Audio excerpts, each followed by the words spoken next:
Welcome back to Principles of Engineering. Today we're going to talk a little bit about thermodynamics. This is the first in a series of two presentations on thermodynamic concepts, and today we're going to talk a little bit about what thermodynamics is, the idea of heat energy, and two methods of moving heat energy, convection and conduction. So let's get rolling.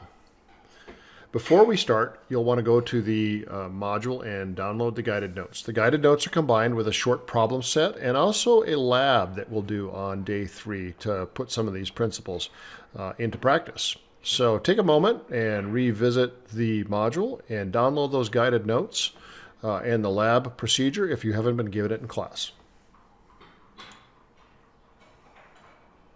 So we start out with thermodynamics. What is it? What really is heat?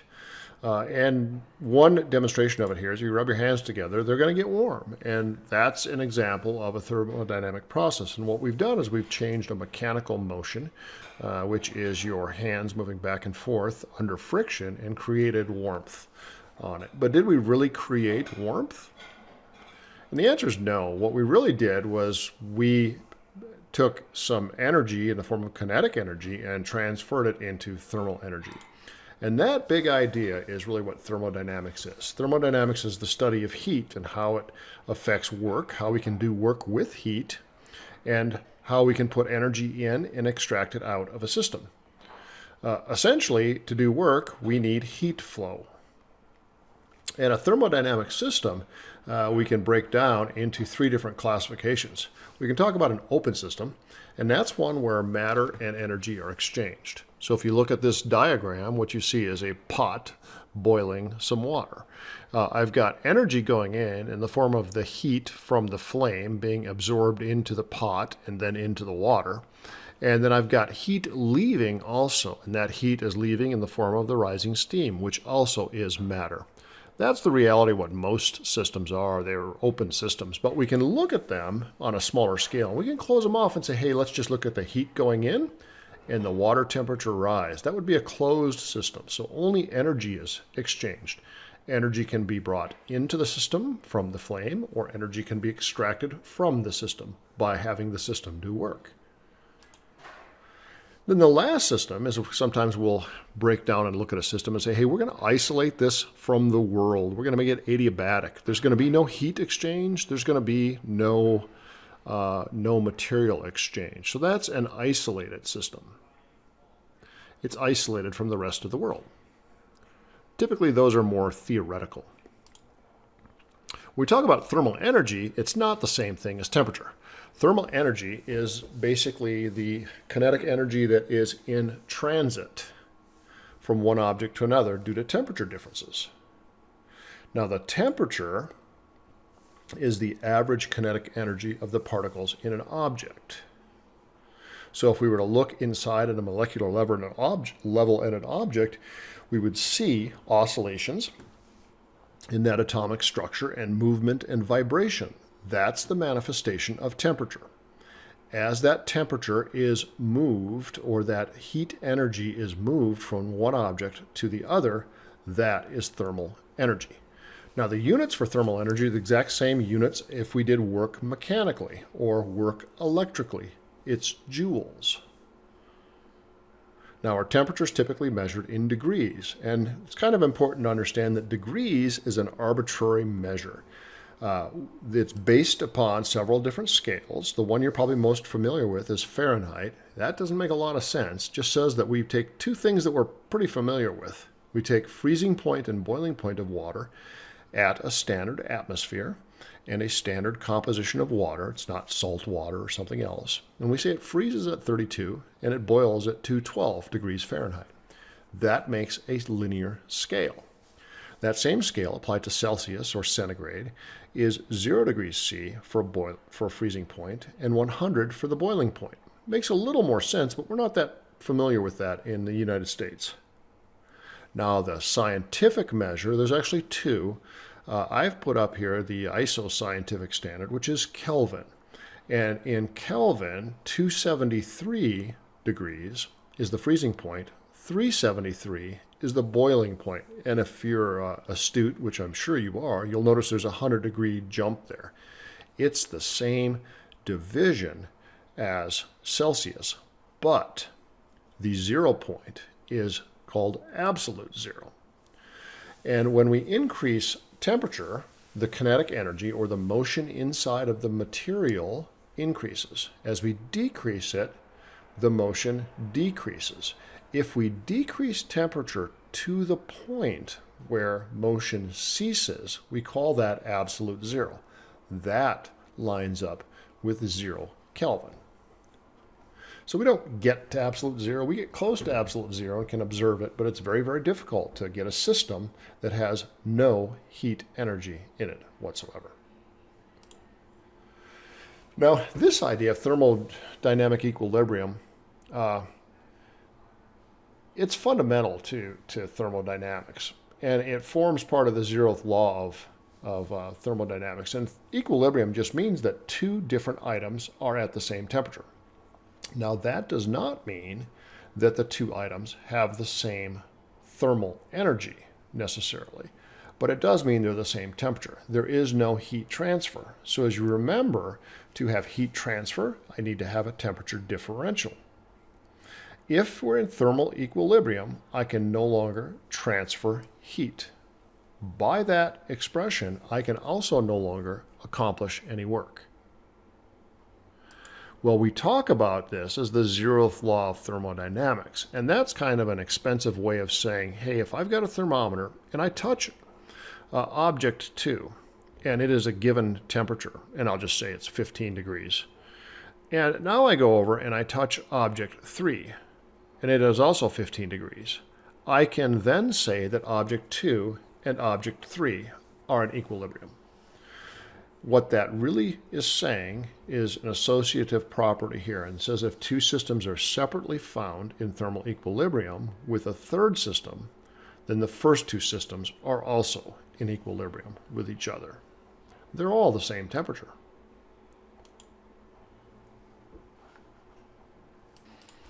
Now we're going to talk about three types of heat transfer. Right? And when we talk about heat transfer, we're really talking about thermal energy transfer. And the first two we'll talk about in this presentation. The third one we'll move on and do in the next presentation. So when we start out with this, we'll talk about convection. And convection is a process where we move heat through a fluid. We all have experienced convection. Your hairdryer is a convective heater. That's how it transmits heat from the coils on the hairdryer to your head, is it flows through a fluid of air. Conduction is principally the transfer of heat within an object or between two objects touching by molecular activity, by vibration. And the third one is radiation. We'll talk about that in a little bit later. And that's essentially a process of transmitting energy through a medium, any medium, including empty space, by electromagnetic waves. So those are the three ways we can move heat or move thermal energy between bodies. Now, this is kind of important. Whenever we move heat, it's impossible to be 100% efficient. And you've seen that in civil machines. You've seen that in electrical circuits. You have seen that in practically everything that we have done in this class. That holds true for almost all of applied physics and engineering. We use a lot of ideal models, but the real world, 100% efficiency is virtually unattainable. The other important thing is heat always flows from hot to cold. I can't go and suck it back. I could remove the heat by applying energy and doing other things, but the process is irreversible, that process of transmission of heat. Which brings us up to the first law of thermodynamics. The Zeroth law said, hey, if they're at equal temperatures, they're in thermal equilibrium. The first law here says that I can't destroy energy. It's a conservation of energy. And it says that thermal energy, just like all energy, is neither destroyed nor created. I'm just changing form and location. That's a powerful statement if you think about it. So when I burn something, I'm not really burning it or getting rid of it. I'm changing its state and its form. I am taking those molecules of matter and I am doing an oxidation reduction reaction on them and splitting it into heat and another substance. I've transformed the substance and I've changed its form and where the heat is located. So that's true for thermal energy. The second idea is that you can increase the thermal energy in a system by either adding heat from an external source or by performing work in, which you can think of as on, the system. So let's look at a couple of examples here. First one's a bicycle pump. So I lift the handle and I push it down, and what happens? Yeah, the pressure goes up. Well, that's obvious. That's the point of the pump. Well, what really happens is the gas is reduced in volume, the pressure rises, and there's a relationship between volume, pressure, and temperature, which results in the temperature rising as well. So that work of pushing the handle down has created both some potential energy in the form of compressed gas. It's also created thermal energy. So my mechanical energy is converted into thermal energy, and it's also converted into some compressed gas. Now the total increase in internal energy of this system is equal to the mechanical energy that I put into it minus any losses in the system. Second example I can give you here is a pot boiling on a stove. And notice this is an open pot. It is an open system. So that heat is going into the water through a process. Basically, a flame is a redox process. It's a chemical conversion. And I'm converting the gas into heat and some byproduct gases. And that adds heat into our open system, our pot of boiling water.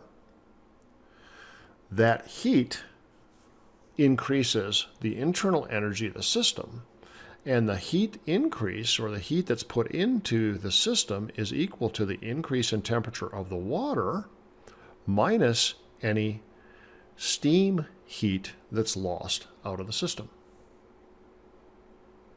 So those are two applications of the first law of thermodynamics.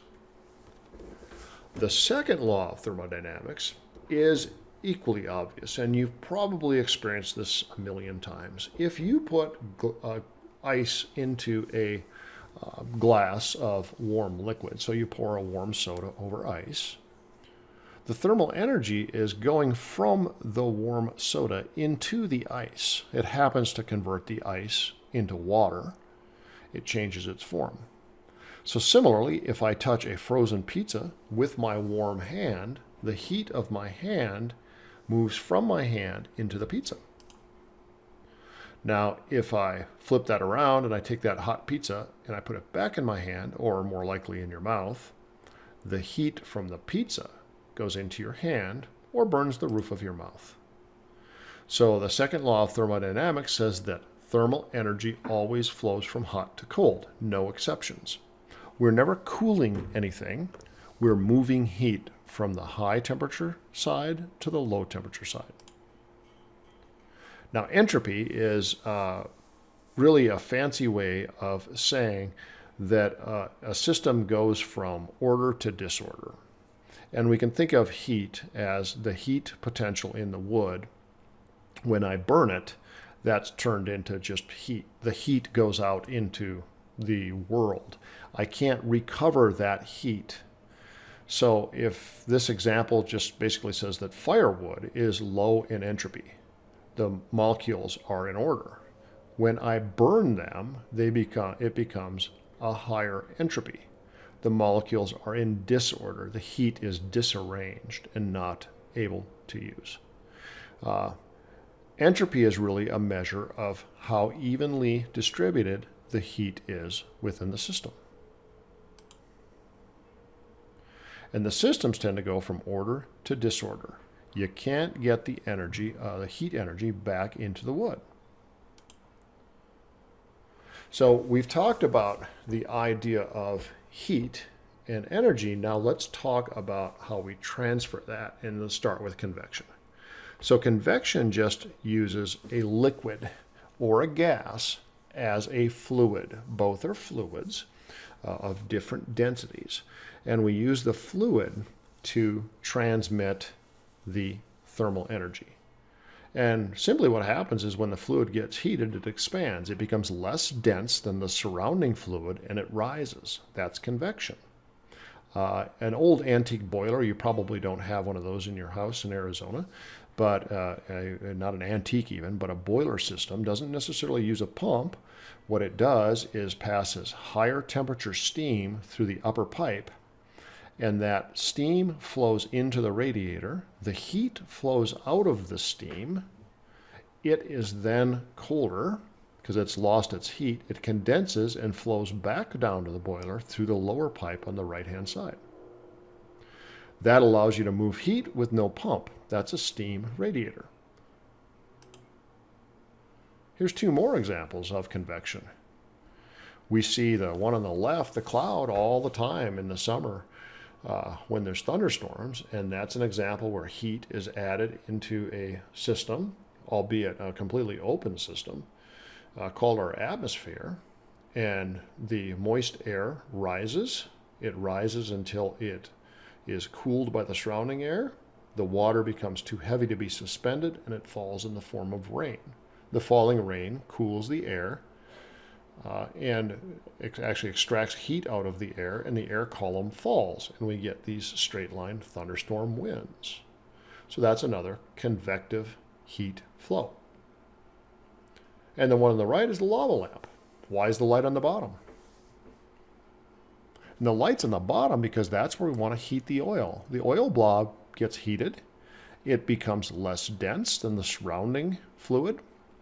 It rises. As it rises to the top of the lava lamp, it then cools and it falls back down to the bottom, and your groovy lava lamp cycle goes on and on. So two more ideas of convection. Convection is heat transfer through a fluid. The fluid can be gas or the fluid can be liquid. Well, conduction is a little different because conduction doesn't require a fluid, it requires matter. Now, it's a molecular transfer of energy, and I'll show you a little graphic of it here in just a second. But the way that this is manifested is if the soup is hot and it heats the part of the spoon that's in the soup, the handle eventually becomes warm. The heat is conducted up the handle. That conduction occurs because the atoms within the soup spoon start to vibrate, and they start to vibrate on the hotter side. This says water, I know it's soup, but down on the submerged side, they start to vibrate, and as they vibrate, a highly conductive material will have a low number of valence electrons. The electrons will start to bounce around. They will accentuate the vibration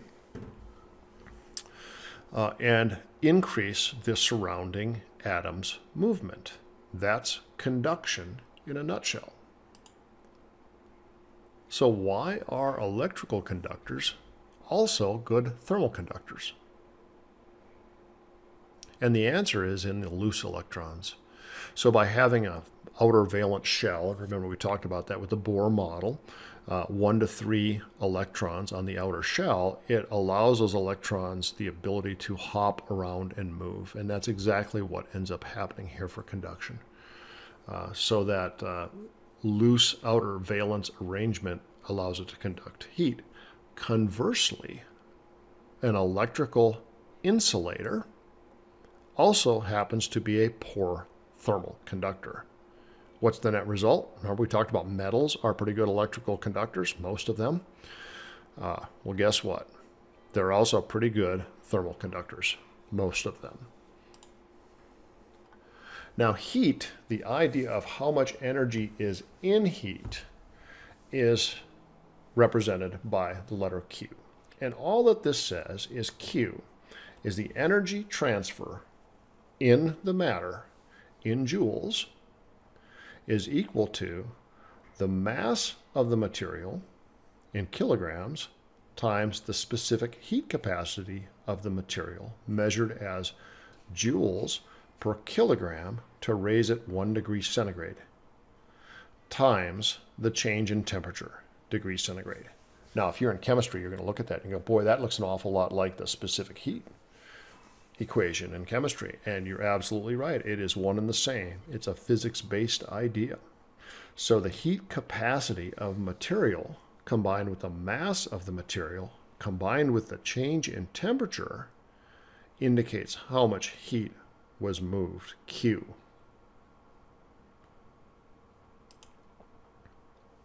Q is the equivalent of work. We measure that in joules. Higher Q is more ability to do work. Now, there's some other equations we need to look at, and we learned earlier that power was nothing more than how fast am I doing the work. So in thermal world, guess what?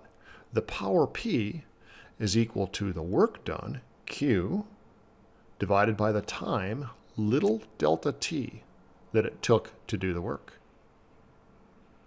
There's a couple other equations here about transmitting relative to the thickness of material here, and that just says that the power is equal to a constant K times the area times the change in temperature divided by the thickness of the material.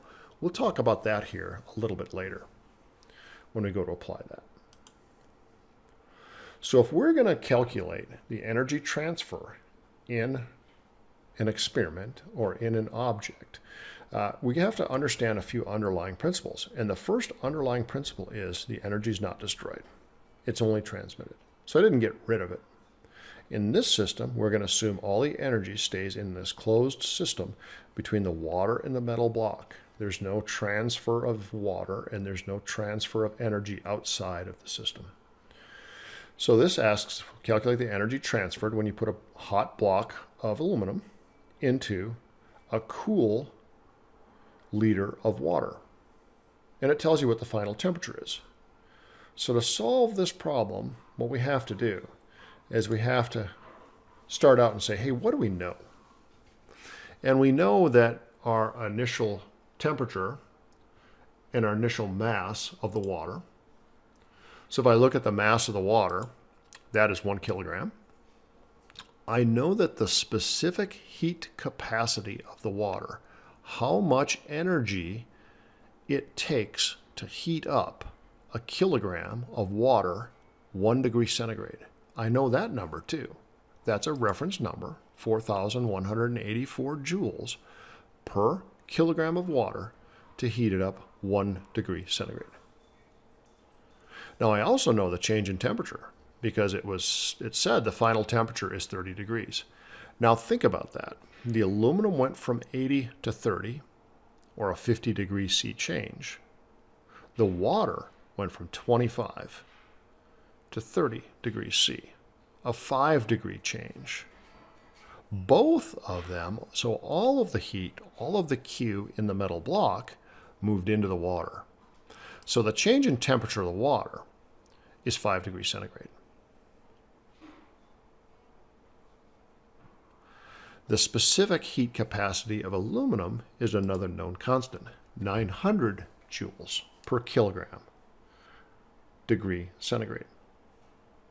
And the change in temperature of the aluminum block, well, that was from 80 down to 30, or 50 degrees centigrade. So those are all the things I know. Now, when I go and look at my equation for Q, there's a couple things to observe right away here. The first one is this 4184 here. This just says that a kilogram of water takes a lot more energy to heat up than a kilogram of aluminum does. That makes sense. So let's start to figure out what we're trying to calculate. And if we go back to our problem, you can see that we are asking the amount of energy transferred. So I don't know what the energy transfer is. I also don't know the mass of the aluminum block. They didn't tell me that. But I can solve for that. So let's go through and do a solution. And the solution relies on the idea for the formula for Q, that the amount of thermal energy contained in the block is equal to the mass of the block times the specific heat of the block times the change in temperature. That's the thermal energy transferred from the block to the water.